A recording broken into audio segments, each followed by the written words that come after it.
Good morning, welcome to CATEX TV. My name is Frank Fortunato. Today is Thursday, October 13th, 2016. If you want to follow us on Twitter, please go to CATEX TV.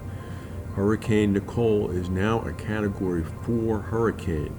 It's targeting Bermuda as we speak. The initial bands have begun to hit Hamilton. The island is battened down. It's essentially completely closed down. The causeway is closed, government offices, schools, businesses, everything is shut down. The storm, as of 6 a.m. this morning, is blowing at about 132 miles an hour with gusts of about 160 plus. The storm has an eye larger than Bermuda itself. It's expected the eye is to roll over the island later today. The ranking now puts Nicole in the, quote, extremely dangerous category, according to the National Weather Service in Bermuda. It's expected to be slightly less than a 4 by the time it arrives later this afternoon in full force. The residents are being advised to keep a close watch over what will very likely be the worst major hurricane since Hurricane Fabian struck Bermuda in 2003. That was a Category 3 storm with winds of about 120 miles per hour and it inflicted widespread damage across the island. The Insurance Insider is reporting that the South Korean company Samsung has no product recall policy in place for the exploding batteries in its Galaxy Note 7 phones, which look like it will cost Samsung about $2.3 billion. Sources say that although Samsung had bought the cover across a range of products for previous years, it had no cover in place for the small batteries of the phone, the Galaxy Note 7, at the time of its mass recall of the $885 price smartphone.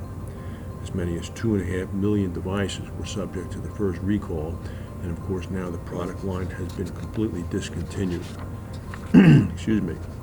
The embattled former CEO of Wells Fargo, John Stumpf, resigned yesterday. He unexpectedly resigned. There had been pressure from Congress for him to resign. Up until yesterday, it had been assumed he was going to try to stick through it.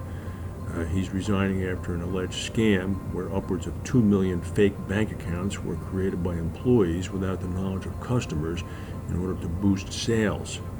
The company's president and chief operating officer, Tim Sloan, is going to replace Stumpf. Stumpf does not receive a special retirement payout.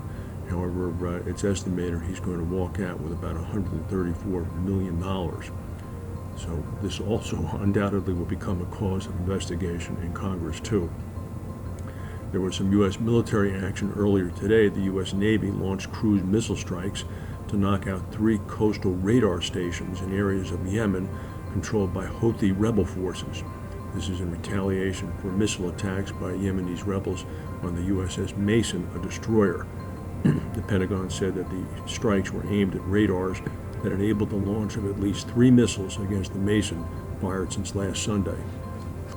And the King of Thailand, King Bhumibol Adulyadej, I'm sorry I'm mispronouncing that, the world's longest reigning monarch, who had been reigning as the King of Thailand since 1946, died in a military hospital earlier today at the age of 88. The king was particularly revered in Thailand, and if you ever visited there, you would see his picture everywhere.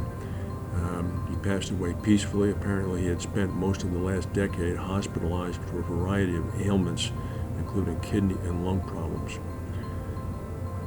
Modeling firm AIR Worldwide is estimating that combined insured losses for the U.S. and Caribbean from Hurricane Matthew will be between $2.8 billion and $8.8 billion. In a statement this morning, AIR said that insured losses in the U.S.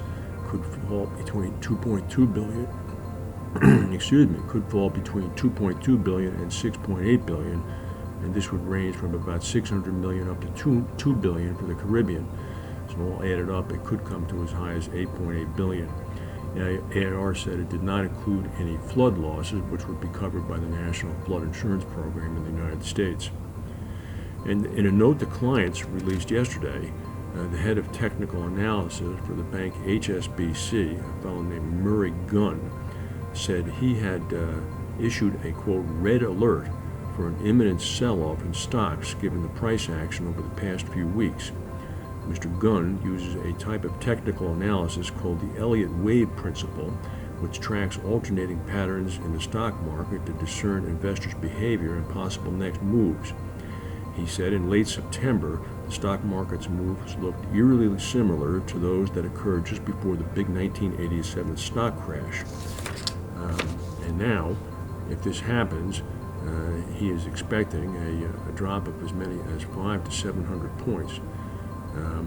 He indicated that the market should be on red alert because there is still considerable consternation about the pending U.S. election.